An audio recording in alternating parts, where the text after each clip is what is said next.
Good morning, ladies and gentlemen. Hello, welcome back to my channel. It's me, Steven. It's about 10:35, 10:40. My report time for work is 10:55. This is me cutting it really close. I just have a deadhead today, so it's not like I have to be at the gate, ready to board and do my safety checks or anything. But today it was not as planned. So I left the house a little early to grab a coffee, something like that, before my flight. Got all the way to Dunkin's, realized my wallet was not in my pocket. So I shot home, already feeling a little frustrated, and then could not find my watch anywhere. Hold on one second. Sorry, I had to get a quick hug from a coworker. So I shot home, could not find my wallet anywhere. I'm shaking out all the pants I've worn the last day or two, looking through my bags. Went through my car, could not find my wallet, and I'm thinking, oh my God, do I have to call out sick? Oh my God, what am I going to do? I found my wallet tucked into a little corner of the car that I never look in. I don't know why I put it there, but it kind of stressed me out. You know the feeling, right? And then, well, it took some time, so I'm getting to the airport a little later than I'd like. If there's no line for Dunkin's here, I'm going to grab a coffee. Otherwise, I'm going to get to my gate and calm down, take a breath, and restart my day.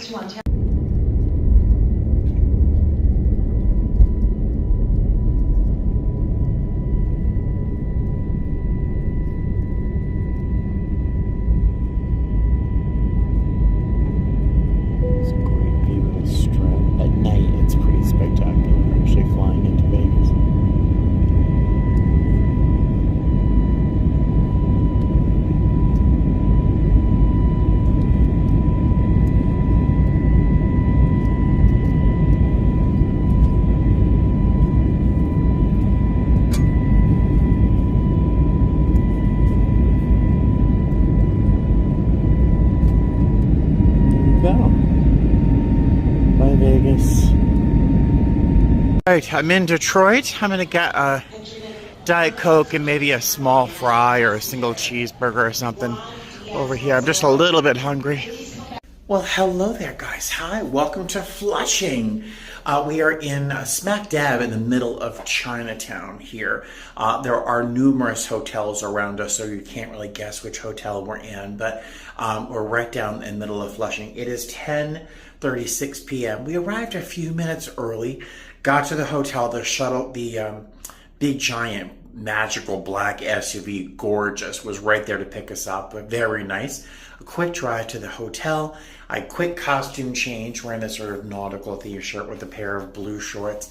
And I'm going to head out of the room and see if I can find some food. Now, I don't love Chinese food. I love Chinese American food, but there's so much I don't know about regular Chinese food. There's so many unknowables and textures that I don't trust.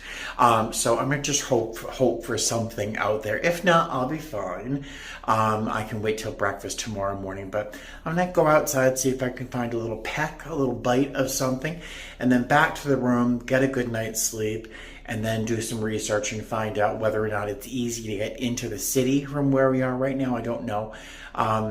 There's a diner, they close at midnight, that I would like to go to, but it's a bit of a walk. Blah, blah, blah. Let's go outside and see what's going on. Well, I have been walking around for a little while. I haven't really been inspired to stop anywhere to eat because, I don't know, I'm not a great explorer. I like the things I like. So I haven't really seen anything I want to experiment with. I'm not that hungry, so I'm just gonna keep walking around for a little while and get an eyeful of the sights, and then apparently it's fairly easy to get into the city from here. So maybe tomorrow morning after a good night's sleep, I'll go into town. So see you later. And good morning, ladies and gentlemen. Hello, hello, hello. So I am out and about today. We are in Flushing, which I think is part of Queens. Am I mistaken? Chinatown specifically.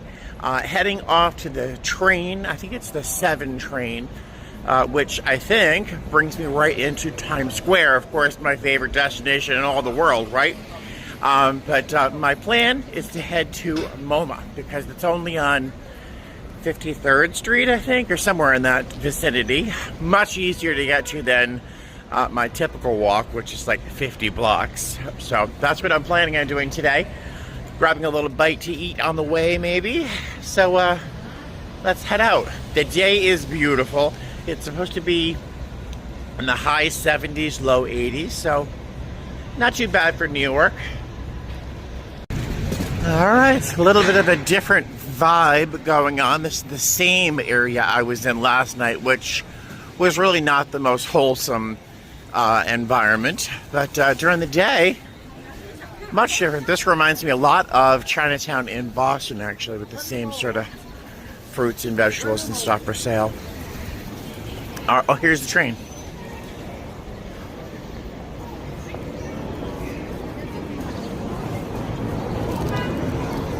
What?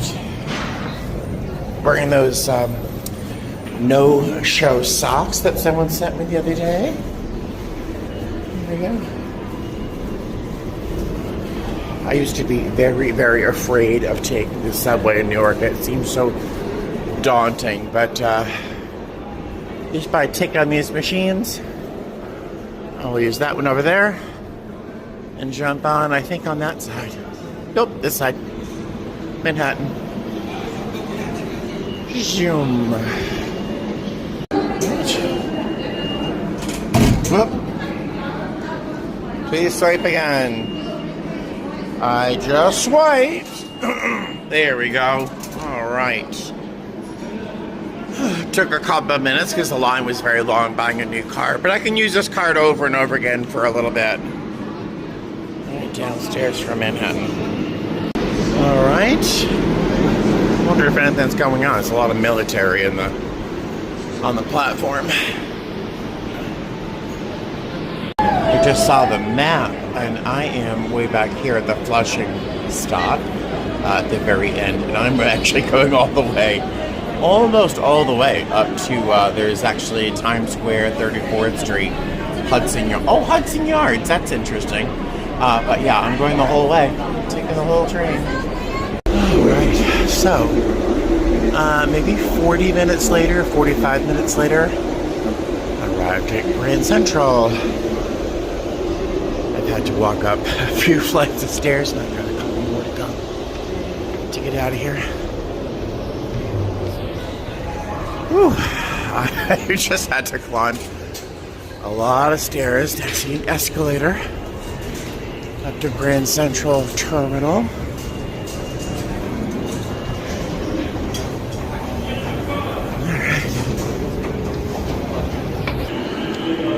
Okay, just heading towards the main concourse just to look around.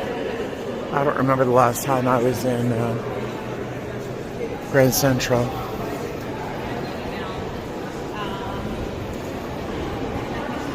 Oh, dining concourse.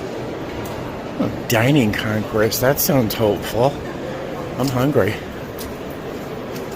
This is, I don't remember being this big.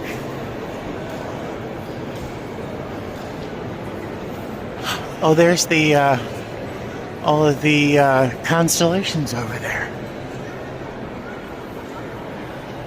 Have you been to Grand Central Station before?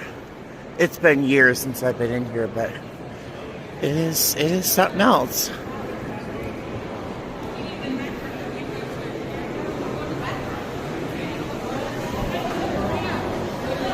Dining concourse. This looks very appropriate to what I need right now. Where did the constellations go? So I stopped at this food kiosk called Naya.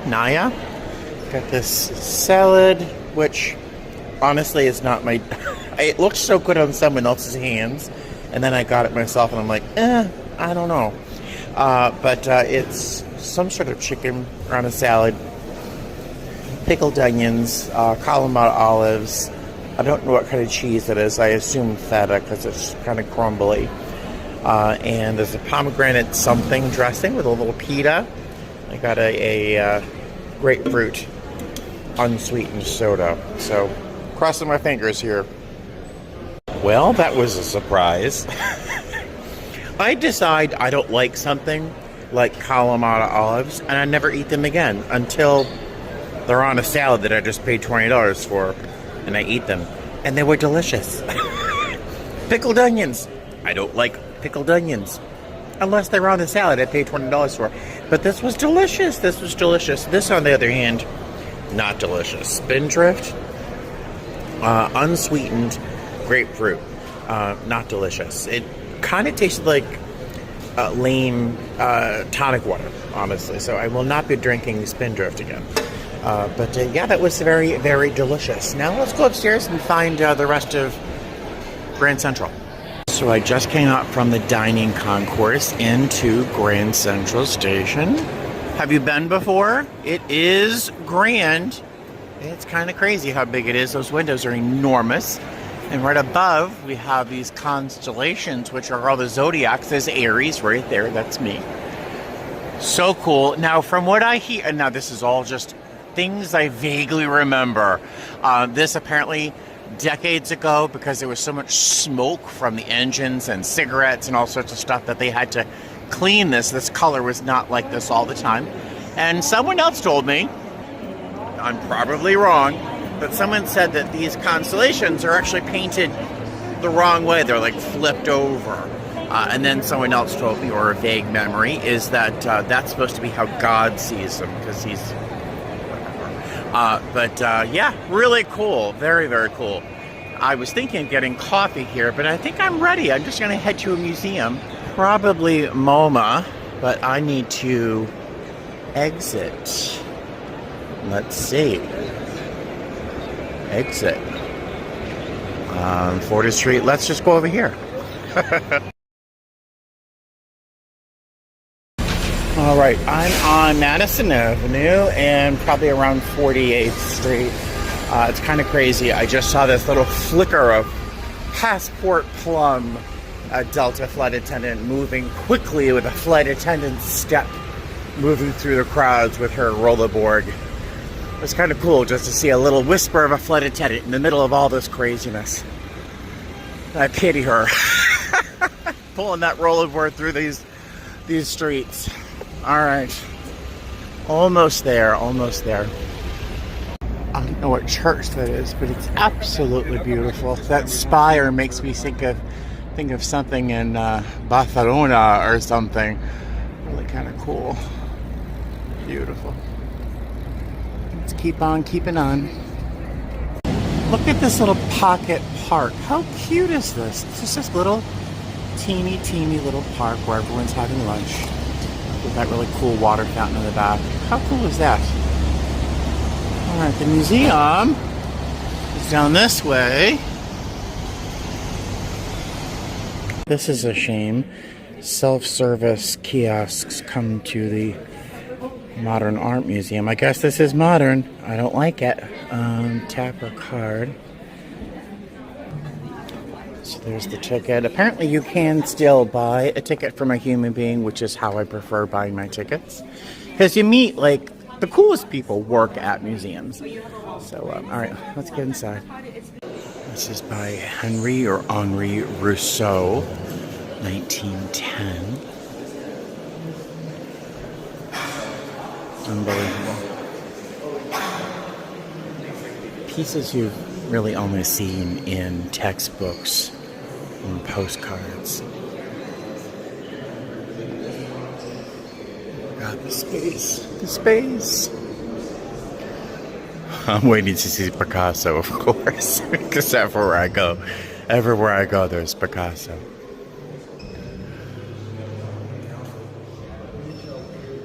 Look at this. You can't grasp how large this is. It's absolutely gigantic.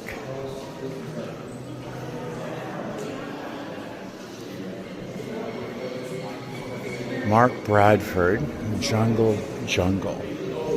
torn paper, pasted paper, and string on canvas. I wish they gave the dimensions because it's monstrously huge. There's a Jackson Pollock right there, unmistakable, of course. This is 1954, called White Light.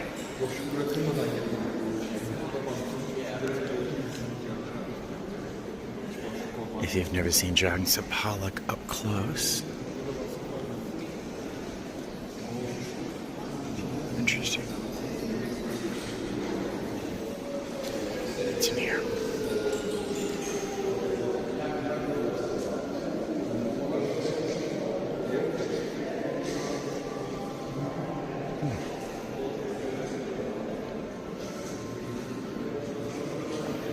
I'm going to have to do a little reading in here because none of this is making any sense to me.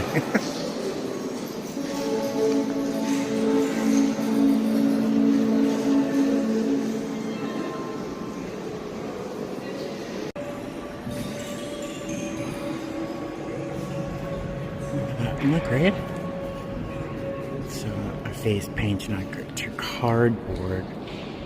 And as you move around it, of course, it's really so obviously dimensional. Louis or Louis Frangella.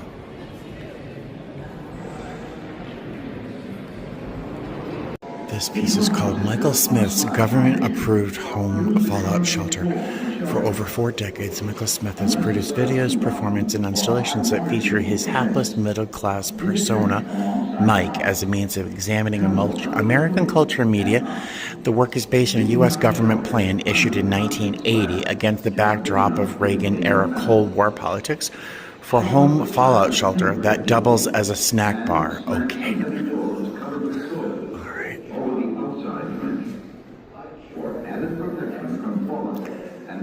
Mike builds a shelter.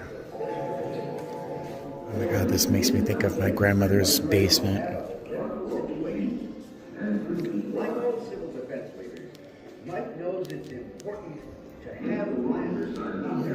I love this place. This feels like home.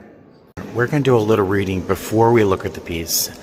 Isa Genskin, something like that. Red, yellow, black, double ellipsoid twin, 1982. Made between 76 and 82, Genskin's ellipsoids are hand-painted monumental floor sculptures that touch the floor only at one point, appearing to hover above the surface. These works express the artist's lifelong interest in precision engineering. And now let's look at these pieces. Now I was walking around them, and I almost had a sense of vertigo as I was walking around them. I think the yellow line alongst this aubergine stripe, honestly, and the precision of that line is, I mean, it makes your head do this. It's just amazing. And apparently it only touches the ground at one point, and they're huge. Something really spectacular about this that you can't really describe when standing next to it.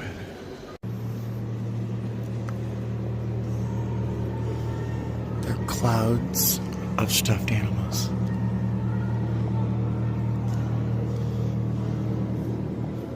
Oh, this poor rabbit looks so startled.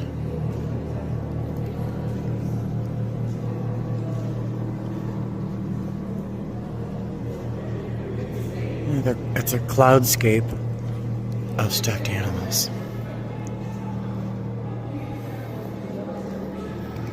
I wonder if these forms on the wall are supposed to be part of the cloudscape, or are these mountains, or is this skyline with clouds? Oh, hey, there's a blurb on the wall. Mike Kelly's deodorized central mass with satellites. In 1987, Mike Kelly began to make sculptures from stuffed animals, which he described as the adult's perfect model of a child. Cute, clean, sexless. However, his plush toys, purchased secondhand from thrift stores and yard sales, were discarded and soiled from use, seemingly beyond redemption. That sounds like me. They are darkly humorous moments to lost innocence and repressed trauma. I love art. Deodorized Central Mass with Satellites was among his last works to feature stuffed animals. The toys are clustered in cellular arrangements of one central mass and 13 satellites. To avoid eliciting an emotional or sentimental response from viewers, he sewed the animals face in. Interesting. They are surrounded by 10 bright-colored abstract sculptures he calls deodorizers, which release a pine-scented mist in the air. By contrast, the degraded consequence of a consumer excess with the slick, reproductive forms of modernism. He taunts the hierarchies between high art and mainstream culture, between obsessive hygiene and moral decline. You might want to listen to that again. Thank God for that blurb, because at first you just look at stuffed animals. And only now am I noticing that most of these are facing inwards to the central of the mass. Wow, wow, wow. I don't really smell the pine scent, but of course this makes me think of Icarus, of course the man who flew too close to the sun. I'm sure that's the general idea here. There's a blurb on the wall. Let's look at the blurb. Okay, this is by Juan Francisco Elsa. He's Cuban, and apparently every culture has their Icarus. Birds That Fly Over America, or Bird That Flies Over America, is based on indigenous stories from the Amazon basin. To construct this intricate sculpture, blah, blah, blah. The flying suit functions as both a self-portrait and a vehicle for exploring popular myths that speak to the fusion of human and animal forms. Okay. Every culture has their Icarus.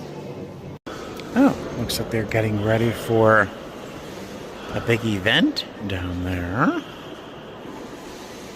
Interesting. They're disguising the lights.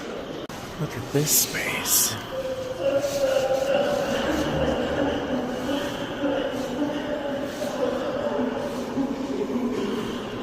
I don't know if people are making noises or if that's part of... Do you hear the people laughing?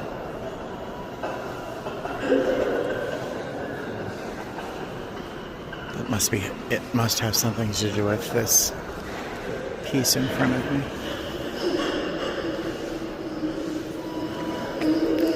Oh, can you hear the sound? Oh my God. So there's an event going on downstairs, as you can see. Very fancy table settings. Do you hear that? It sounds like laughing or sobbing. There are reminders that the sculptures are not to be interacted with, so do not sit. But, wow.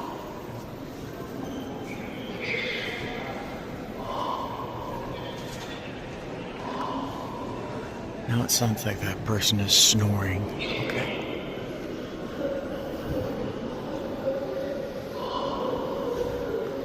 Octobon and the Conga cadence. Yes, indeed, the sounds are part of the piece. That is a massive textile. It's one to... I mean, I can't imagine how...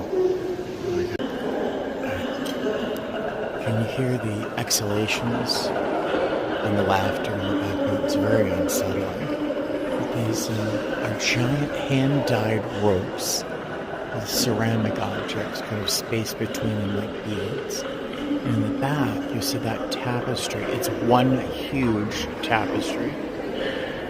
And you'll see parts of the tapestry. In fact, you'll see the line with the dark bits right there. It's exactly like one of these sculptures hanging from the ceiling. It's interesting. There's almost elements of coral on the side here, sea fans down here, stars. Let's walk over there.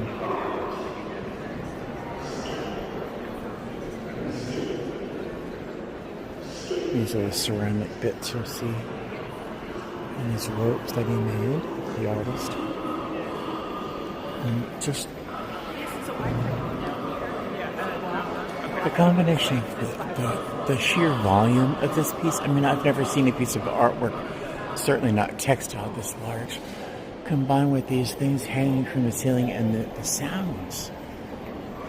Really unsettling. These are like little galaxies. Some of the threads are reflective.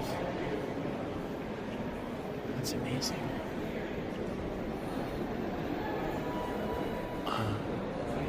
That's amazing. Alright. Let's move on.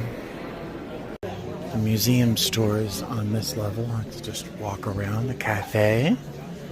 Down here. I'm going to try not to buy something here.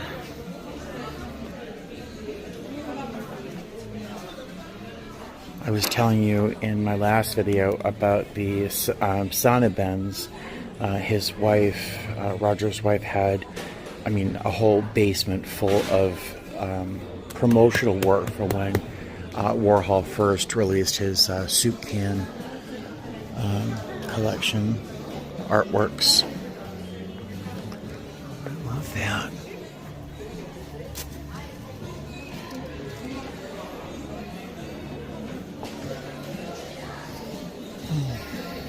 I'm going to try really hard not to buy something like that tote bag.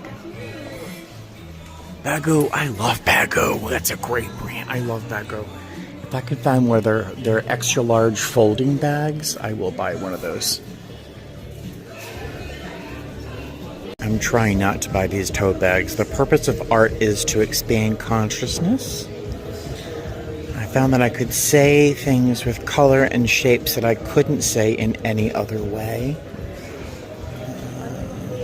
There's another one over here. Oh yeah. You are no longer the same after experiencing art. Totally true. Yeah, this is like my favorite gift shop in the world. Look at this. Look at this light. Look. This tabletop mobile. It's my favorite gift shop in the world, I think. Oh, do you remember this New York chess set we saw at the Guggenheim gift shop? I can't find any of the extra large Bagu bags. They just have the small ones. I don't need one of those. I like the big one. Yeah, this is the best.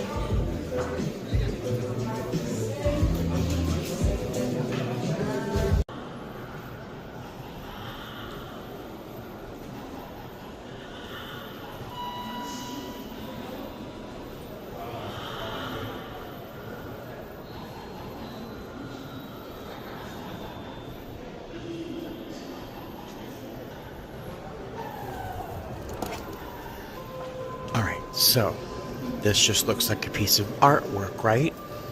It's plastic discs on bamboo. In the center is this sphere. So it looks like a piece of artwork, right? Yeah, apparently. From what I just learned here. It is a mine Cathon wind powered, I don't know what that says. But this guy designed this thing that costs very, very little to launch out into an area that might have landmines that are still active and still deadly.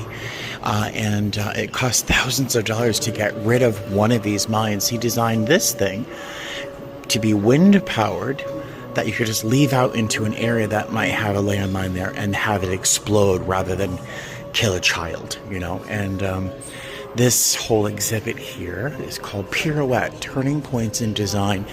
Design is a fundamental element of life necessary to our evolution. Through the objects they produce, designers help us negotiate change, navigate our personal and communal lives. From furnishings to digital devices, icons, garments, and diagrams, objects have the power to shift the ways we behave for good and bad. They can influence the world, and even when they only seem to touch the design sphere, their effects can ripple outwards. And, that looks like a piece of artwork, but it's designed really to save people's lives. Contrary to that, this is a vintage hairdryer that someone had to design. And one of my favorite things in this whole entire exhibit is this. It's an exhibit of paper bags. I know, ubiquitous, one of my favorite words. A paper bag designed by Margaret Knight in the 1870s through the 80s. And there's a huge description here about, you know, the origin of the paper bag and why it's so useful. But that someone designed the paper bag, and it's such a brilliant design to fold so flatly, to be used, to be made so economically, and then you could use that in any possible way possible. Although I don't know if kids even know what paper bags are anymore, but I just think it's interesting that this is such it's, again, ubiquitous. They're so common, we wouldn't think about it. You just give it to my cat and I'm happy, right? But that someone literally sat there and designed it, and then designed the machine, Margaret designed the machine that made the bags. I just think that's fascinating. Post-it notes, big pens. I'm trying to think of where the museum was that is regarding industry and design. Is that one of the Smithsonian museums? But yeah, this whole exhibit is about things that were designed that we don't even think about, we don't pay attention to until you pick it up and use it, right? Like artificial nails, cell phones. Look at those. Those look interesting. That's a chair or a stool. I like that. It looks more comfortable than it probably, it's probably more comfortable than it looks. What is that? Tag type garage. I don't know what that is. Alright, so you know what that means, right? Alright, so who designed that? And then how easy or how difficult was it? These are examples of potential symbols and how they were changed and edited. Little notation. I think this is fabulous. The Boston-based Accessible Icon Project overhauled the international symbol of access, which was designed by Danish design student Suzanne Kofed in 1968. In the previous version, the icon featured a stationary wheelchair user seemingly resigned to being pushed to a destination. The new version shows a person in forward motion, a driver in charge with their own fate, in charge of their own fate. The designers introduced a new symbol in a street art campaign, layering transparent stickers on existing accessibility signs. As the icon spread, the project evolved from guerrilla activism to a social design initiative. Today, the icon is used by hundreds of institutions and cities worldwide, including New York.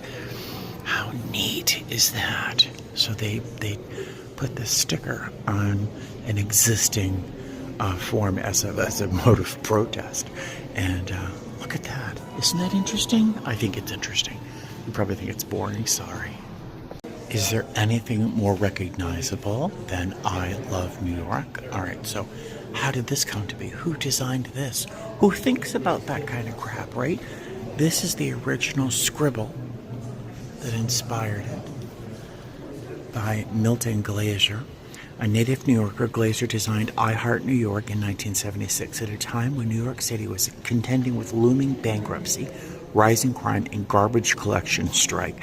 Governor Hugh Carey pointed out that despite everything, people still loved New York and enlisted Glaser in a campaign to repair the city's image. The designer scribbled I Heart New York on a paper napkin while riding in the back of a taxi cab. This doodle would evolve into the world's most recognizable slogans. Glaser explained the original imagery derived from my memories of carving in the tree trunks where the initials of lovers are combined with a heart. I love New York. Here's that larger space we saw earlier. And my eye is drawn actually to this window with the stairs inside. I think that's really neat looking, just on its own. I hope my reading of some of these blurbs and stuff isn't too tedious, but there's just information that you can find here that I really think you would really find interesting, or I find it interesting and want to share that with you. I know that my narration skills are not amazing. There's a reason I'm a flight attendant and not a narrator. But Yeah, some of these things are just mind-bending. Oh, there's more Warhol soup cans over there. And some Roy Lichtenstein. Let's look at some of his work up close, shall we? Zoom! Collection galleries, 1950s through 70s.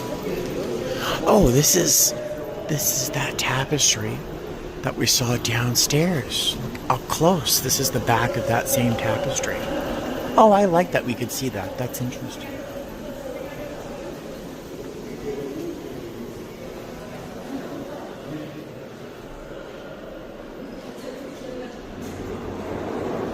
That's interesting.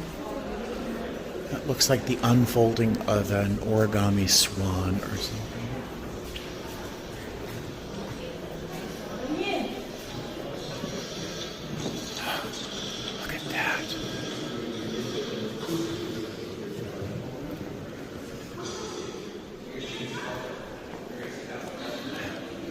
It's almost completely abstract until you start digging in, and you can kind of see that hand here and that creepy little face. Look at that creepy little face. It's like a tangle of people. There's this looming figure up there with these claws doing this. Do you see that?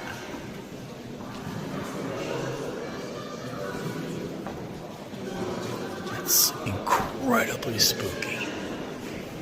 Dorothea Tanning, Dogs of Cythera. Okay.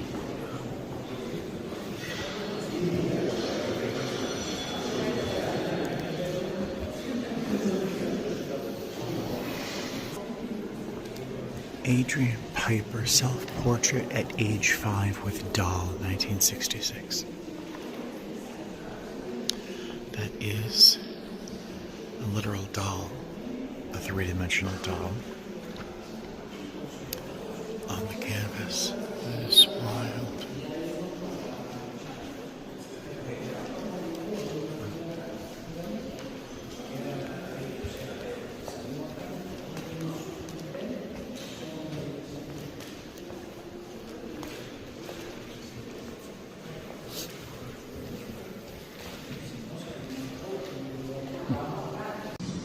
Look at that. It's a chair made out of polyurethane foam. I'm sure the color they selected was purposeful.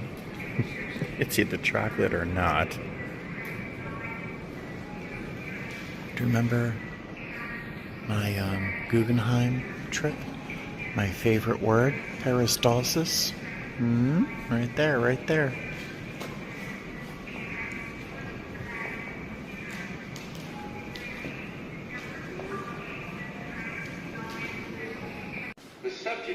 This is a sort of a video with the artist working and narrating how and why he puts together certain pieces that he's either drawn or painted or done as a collage in pieces like this. And he's talking about the process in which he goes through here. And it's fascinating just listening to the artist talk about their work. There's a painting around the corner I want to show you. It's hard to really capture this, especially in landscape mode. It's called The Silent Valley of Sunrise, 1959.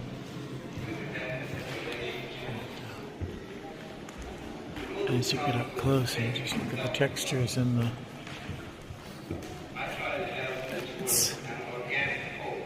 It's amazing. The textures within the colors.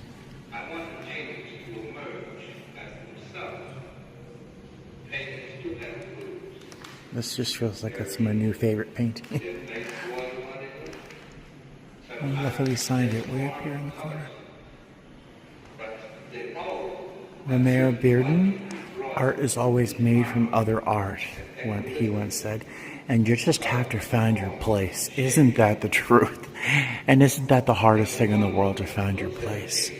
But when you do, it's magical. That's where I feel like I am in my life right now. I feel like I found my place. And it's with you. Surprise. This installation is dimly lit using black light. Does anyone remember going out to the bars like back in the late 80s, where suddenly every bar was illuminated with black lights, and you walked in and you only realized then how covered in lint you were? I don't want to be interrupting people in there. But you go into the clubs, you know, back in the 80s, while wearing all black, with a black pork pie cap and, you know, black blazer with the rhinestone shoe clip on the collar. And I thought I was really together. I thought I looked really cute. And then we walk into the club and everything's lit with black light. And it suddenly, I'm covered in like lint. And it all shows up under the black light. Oh my God, it was so horrible. All right, let's go inside. Oh, it was horrible. Oh, here it is.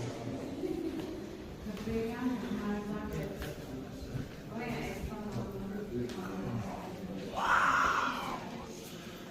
Now in real life, this is much more dim than it shows up on camera. On camera, this is showing up much more brilliantly lit. But I feel like I'm a fish in a kelp field or kelp forest. This is unbelievable.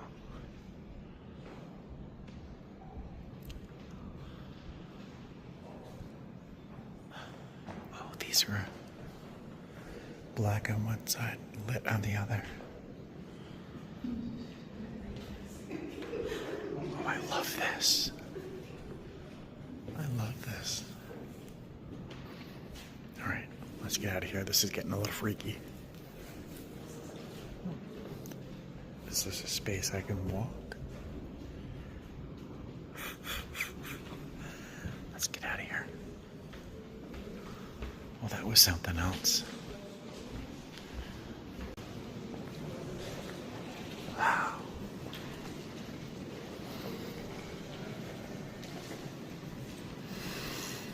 Oh, man. The colors, the bare canvas, and this texture, it's called impasto, where the paint is literally dimensional on the canvas. That is unbelievable. It feels like an autopsy on a canvas. That's amazing. This ridge here, the gloss over the mat, and then the raw canvas, really engaging. Wow, wow, wow.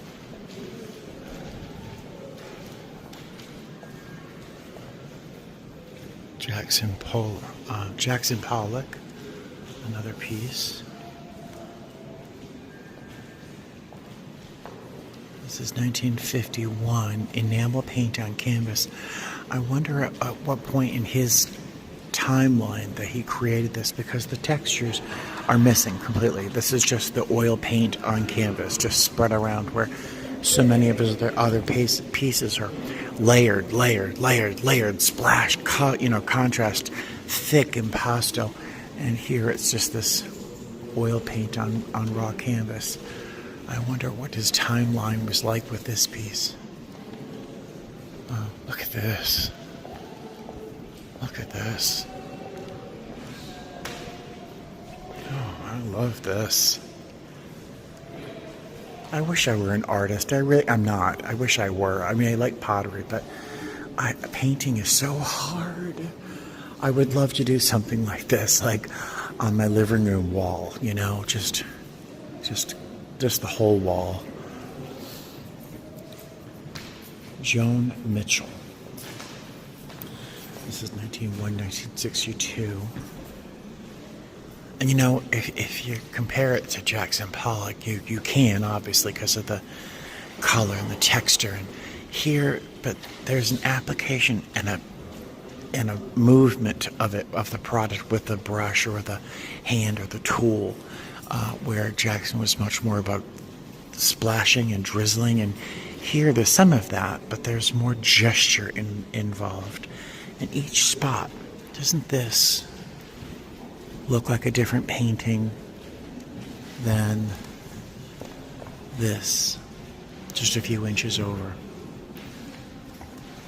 And then that looks like a completely different artist right there. That's amazing. That's amazing. God. It feels like there's a whole history here. Like this artist beginning here, going through all of this and ending up here. Wow. I don't even want to know. That one. Now, if I stand very still, this just looks like a painting of lines. But the minute I move, look what happens. Now, that's just happening because the camera really honestly can't process everything. But the same thing that happens in person to your eyes. When you're moving, this piece just does all sorts of crazy shit. Oh, God. As you're looking, right in these spaces here, they recede and project and recede, and they come forward and backwards and forwards as you're looking at it. That is wild. That is wild. And that's still just as you move. Wow. Imagine that on acid. Oh my God. Crazy. This is way too busy. Oh, yeah. The soup cans.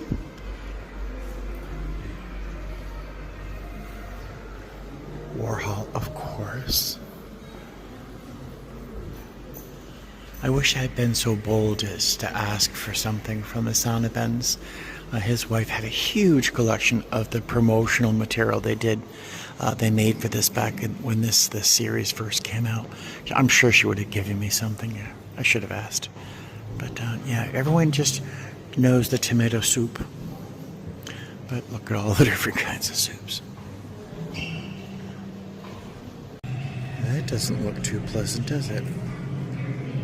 Coke bottle being forced into this mouth. That is not pleasant in the least.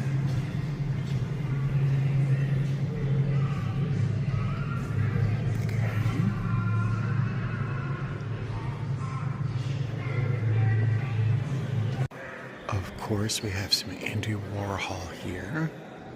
I think the first time I was really conscious of Andy Warhol was because of a TV show called Murphy Brown. Does anyone remember Murphy Brown? I think she had, was it something like that one? She had either a reproduction or who knows in her office, or was it at her house? But that was one of the first times I remember being made aware of Andy Warhol. But yeah, fantastic stuff.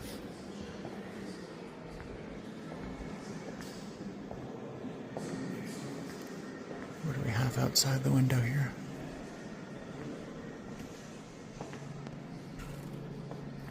Okay. The museum's closing an hour and a half early. They're closing at 4 o'clock today because of whatever event is happening downstairs. So I have about an hour left to explore the rest of the museum. And of course, I just found out like 5 minutes ago that many of the pieces around here have an audio element that you can actually listen to the artist or one of the curators talk about the piece that you're looking at. So I wish I had known. I would have been listening to a lot more stuff, but then I wouldn't have been able to move around the museum as freely as I have. So maybe next time I'm here, I'll spend more time listening to the recordings. Media and performance at MoMA are presented through a partnership with Richard Millay.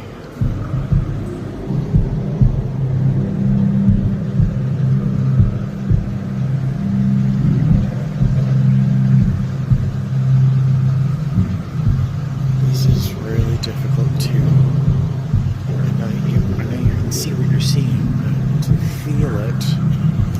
it's different than to see it as a whole. Look at this.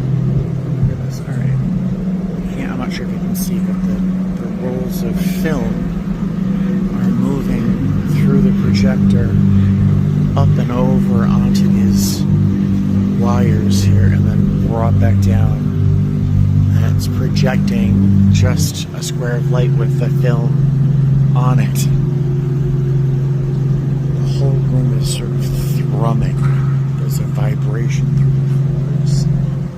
And you can hear the sound of the projectors, of course. It starts up there. This whole space is one piece.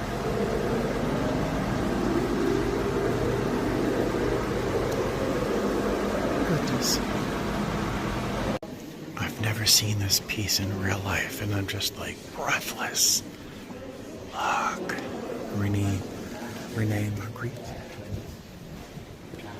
And of course, we're focusing on the figures here, right? But I just love the tiny bit of crown molding up in the corner, which is kind of wild. Oh my God, I can hardly breathe right now. I'm so excited. Look at this. Of course. Picasso! Of course. Hold on one sec. What was I saying earlier? Wait till I see some Picasso. There you go. I just can't get enough of that. I really can't. The patterning of the patterns behind the figures themselves, and that like scratch of red that makes her rouged cheek, you know? I just can't get enough of this. I just can't get enough of this. Look at that. Unbelievable. I'm breathless. I'm literally breathless. Oh my goodness. I feel like I just climbed a whole flight of stairs. Look at this.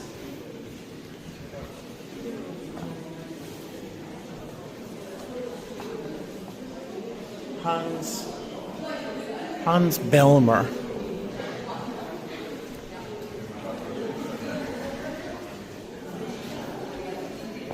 Huh. Her mouth is underneath there. Her ears and obviously her boobs. Wow.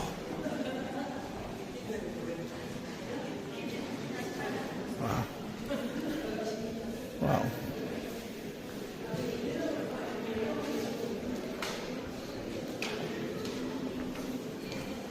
Miro. Oh, this piece is so high up on the wall, it's hard to even see. Wow. Wow. Oh my gosh. What was I doing in the rest of the museum? I could have just been here all day. Look at this.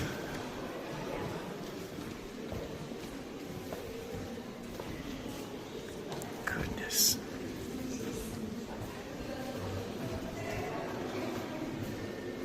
Goodness.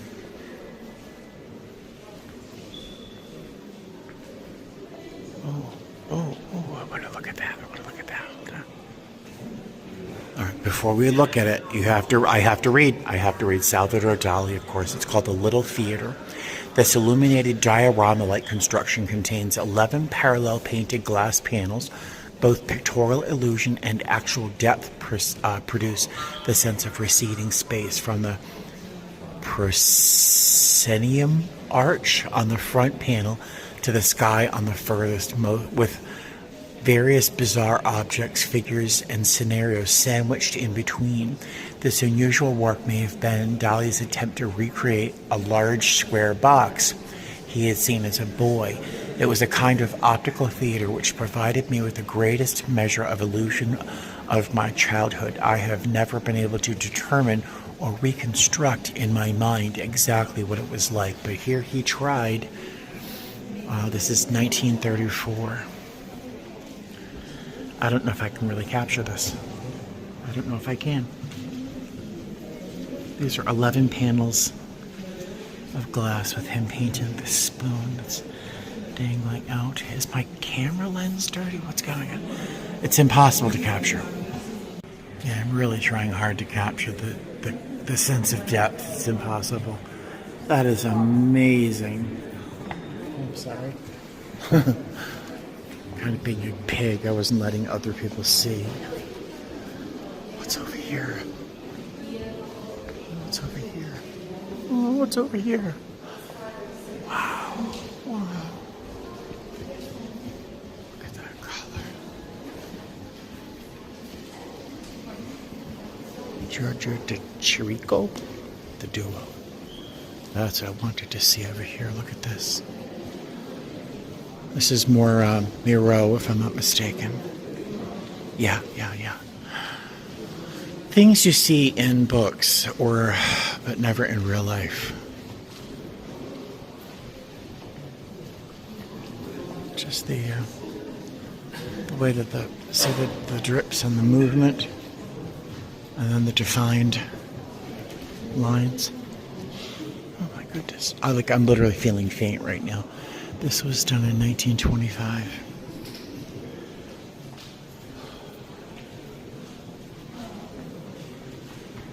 Isn't Van Gogh in here, Starry Night? I think I just saw some Gauguin over there. Oh my God, I feel like I have an hour left. I don't have enough time to see the whole place right now.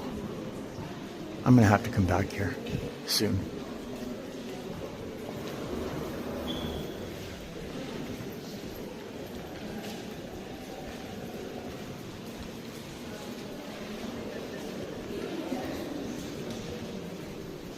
Not expecting.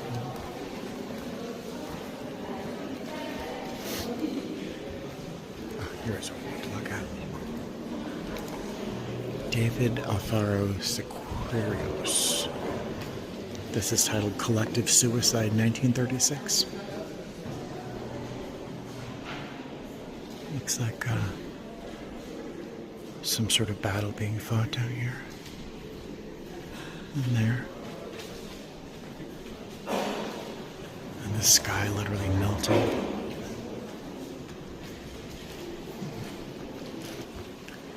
And we're back to those pieces I saw downstairs with these ropes and ceramic objects, but to see them from all the way up here. And there's where that party is being put together that the museum's closing so early for. Oh, sorry.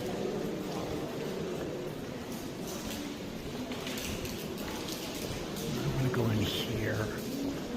I feel like something important is right over here.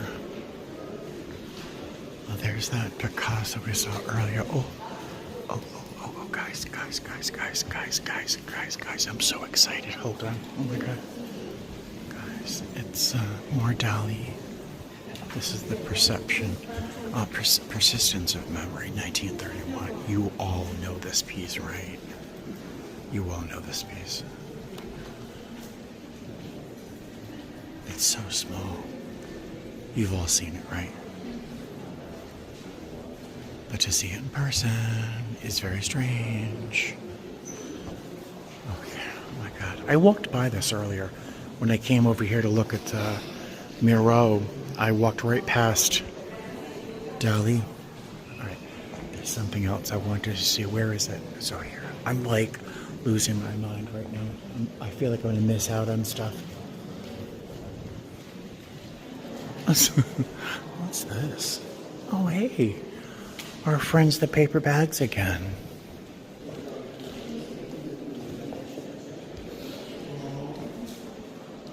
What is this? It's a huge diorama. Oh, look. Frank Lloyd Wright. Broadacre City. Was this him designing all city in the Frank Lloyd Wright manner? Huh.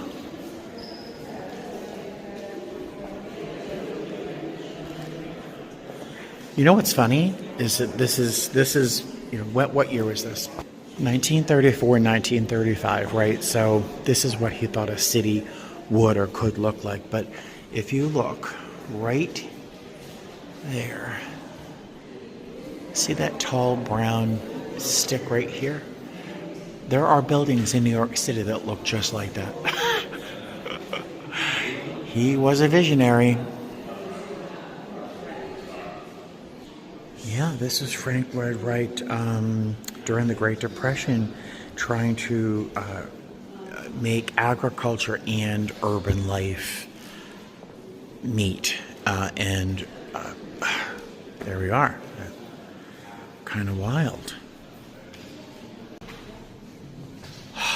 Guys, I am literally breathless. You know when you have birthday cake and too much icing and the back of your mouth gets all tense and it's like, oh, too much sensation at one time? That's what I'm experiencing right now. This is Seurat, pointillism, if you don't know. I think, what is the painting he's best known for? Sunday in the Park, what's it called?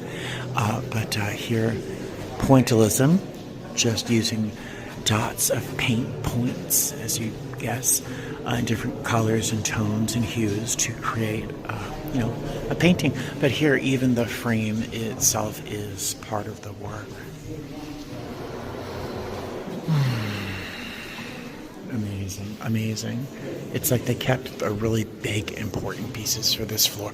There's Starry Night, and there's not 45 people looking at it. Let's go look. Excuse me.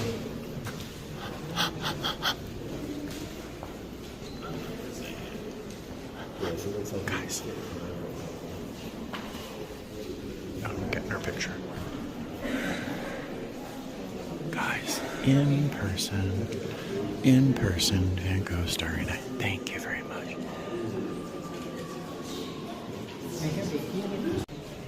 All of us are trying to get a picture of that painting. Oh my gosh. I don't know if I've ever seen this. It's Van Gogh. I don't think I've ever seen this one. Looks like olive trees. Oh, it is. Oh my God, that's the title, Olive Trees.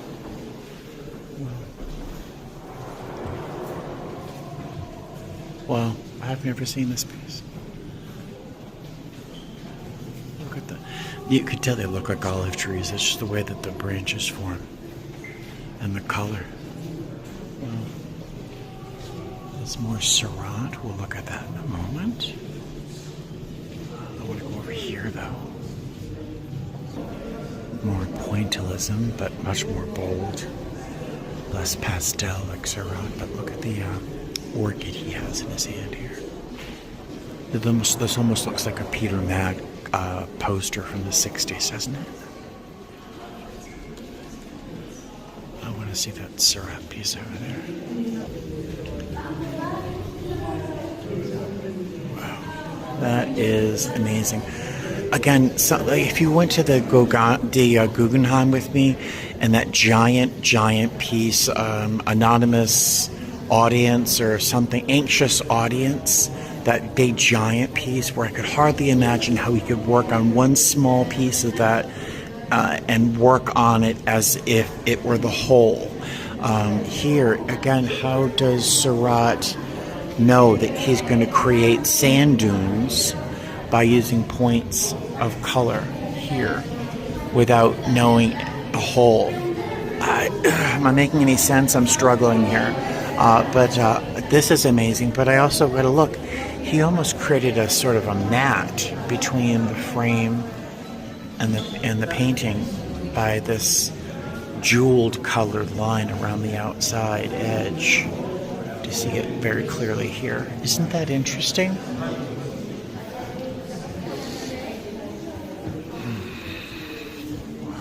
Do you want to guess the artist? Want to guess the artist? Did you say Picasso? Every single piece that he painted looked like another artist, or a different hand, a different eye, a different soul painted each piece. And this, hold on, is one of his sculptures. This looks like some sort of jester or something here. Crazy. More Picasso. This piece apparently shocked everyone in 1907. This is monstrous. It's huge. each of their faces. I mean, they almost look like twins. And then these three here, just crazy. Oh my God, I love this. Yes, more Picasso. I wish you were here with me. It's so much more interesting. And more Picasso. I love this one. These russet tones. If you were with me at the Guggenheim, there was a piece by Cezanne that had like this lavender pink turquoise sky behind that was painted, obviously, but it wasn't with brush strokes so much as just like pat, pat, pat, pat movements of the brush. I can almost see similar brush strokes here. Interesting. Look at that. Guys, I hope you're enjoying this. I am. Look at this. Woman's head. Here for me, it's the color. Is this burgundy brown, the color of almost dried blood, and this like pine green. These swipes of her clavicle, you know. Wow. Wow. And here's another example. Hello. Guess the artist. Yeah, Picasso. Oh, this is a study. This is a study, apparently, for that over there. This place is hopping.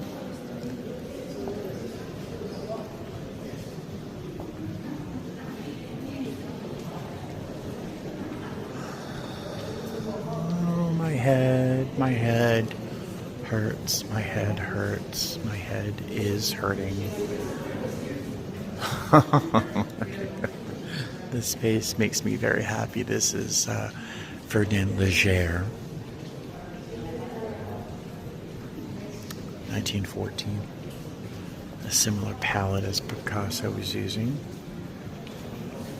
Look at that. Larinov. The patterning, the sort of herringbone crosshatch pattern. Amazing.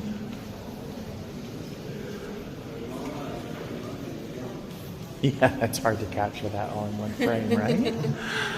That is amazing. It's so beautiful. I'm sorry. Yeah.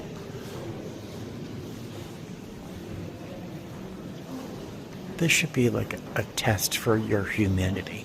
When you're standing in front of this, it might be different on camera, but when you're standing in front of this, it's got to be a test to see if you're human. Like in Dune, when he has to put his hand in the box to prove that he's a human instead of an animal, like you should stand in front of artwork like this to have your heartbeat register, just to register whether or not you're a human being or an animal. I mean,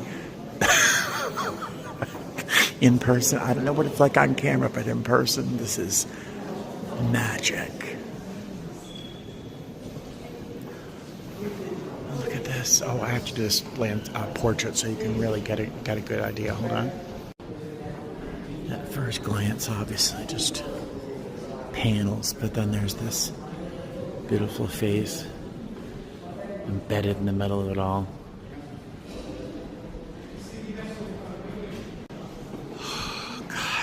Literally, my head is hurting. This is Mondrian. A piece you'd really recognize would be something all in white with these black vertical and horizontal lines with little squares of bright colors periodically sprinkled around. But this is a very, very different palette for him. On camera, it's coming off a little tiny bit more vivid in color. It's not so Pepto-Bismol pink. It's a little bit more delicate, but that is just... I want to lick this canvas. It's just fantastic. And this was done in 1940. I'm sorry, no, I lied. 1914, which honestly is this was so huge and such a huge, huge sea change for art. Just... Sorry. All right, guess the artist. You know, it's Picasso.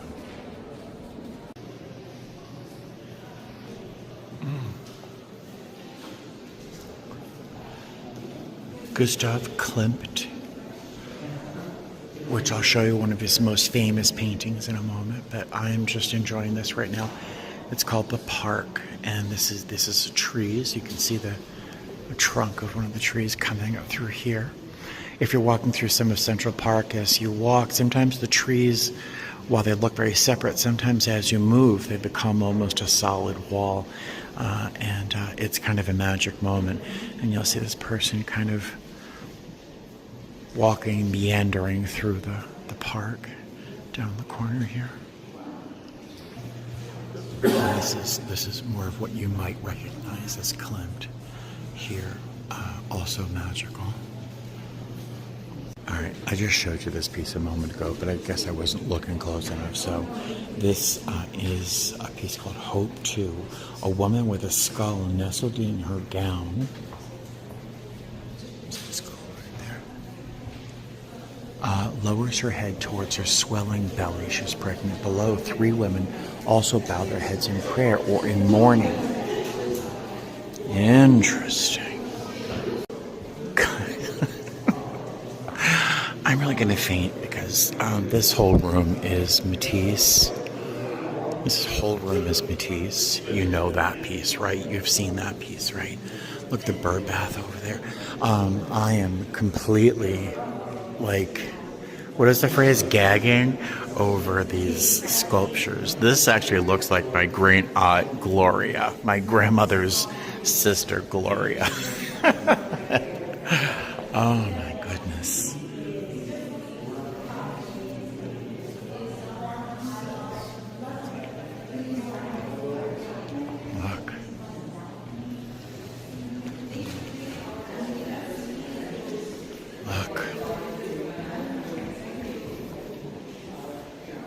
I'm walking around with my hand on my face. Because I'm so like... Oh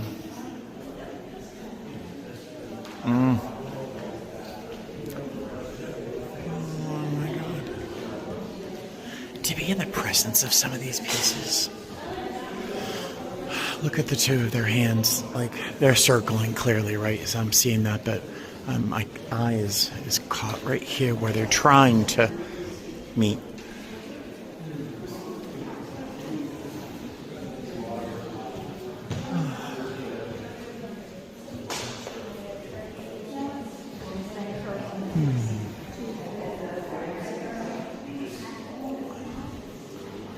All right, so I've got to come back here and just spend time.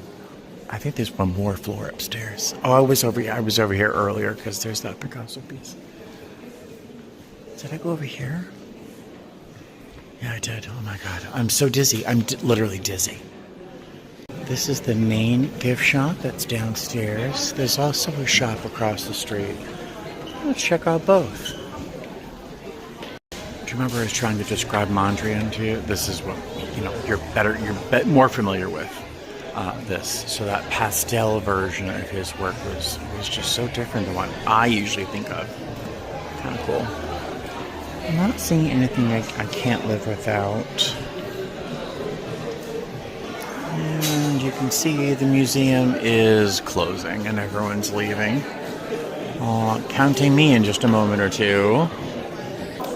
Yeah, I think I'm done walking around. I don't know if there's anything different at the store across the street, so I might just skip that. Alright, so I left the museum a little while ago. I went to Grand Central Station. Took me a little while to find the 7 train, and when I got down there, you could not see the walls. The people were so thick inside the car, so I did not film any of that because it would have felt a little weird. But I'm just about to get off the train here at Flushing and limp my way back to my hotel. I am very tired. Alright, I'm gonna stop in the Dwayne Reed across the street. Pick out something to drink so I can have something in the hotel room. It's packed. Alright, my step count for the day, 11,139. Do you see how gray my hair is on my arm? Oh my god, I'm getting old! No surprise, right? So I didn't get as many steps in as usual. The last 2 times I came into New York, or 3 times, I think I had over 26,000, 28,000. The last one was almost 30,000 steps. Because the last time I was here, I think I walked from Penn Station all the way up to the Guggenheim, which is at like 86th or 87th Street, something like that. So, and then back, and all over the museum, and around the park. So, I mean, I walked everywhere. Today, I just took the train into Grand Central, walked up to MoMA, back to Grand Central, and then here to the hotel. So I didn't walk quite as much, but I walked enough. I mean, I'm sore. Every week, this whole month, I have walked a lot. I've done a lot of walking, but I still have this belly. I picked up a couple Celsius at Dwayne Reed a few minutes ago. Dwayne Reed is like a CVS, but here in New York. We have a 5 a.m. we have a 5 a.m. shuttle time to get to the airport. We've got 2 legs tomorrow, one to Detroit and then one to Vegas. I should be back in Vegas before 11 o'clock in the morning, which is always weird to have worked a full day and still be home by 11 a.m. So it's going to be a little weird, but I am going to settle in, play a little bit of a video game, try and kind of get myself drowsy. I'm not really great at day sleeping, but I do want to get a good night's sleep tonight, so I'm going to try and get to sleep a little bit early. So I'll have to close all these blinds. But that's it. Thanks for coming with me to the museum. I hope you had a good time. Again, I feel bad for those people who don't want to hear me drone on, blah, blah, blah. Well, you wouldn't be watching my channel if you hated me talking. I do read a lot of those little blurbs at the museum, but it really does help me develop an understanding of contemporary art, which is very slippery inside my head. Contemporary art is very hard for me to kind of grasp and see, so I do appreciate the little nudge from the artist or the curator of the museum helping me understand what I'm looking at, but it gives me a step up to understand it. So later on down the road, when I see other pieces, I have a vocabulary that I can use in terms of understanding what I'm looking at. Did that make any sense at all? All right, I'm gonna play some video game, Baldur's Gate 3, and I will see you tomorrow. Oh, by the way, before I go to bed, look at the bed, look at the bed. I slept right there. That was the bed I slept in. They made it up. That's very nice. I'm sure it's very nice. There's just no need. I hate having to make them work when they don't have to. There's no need to make that bed.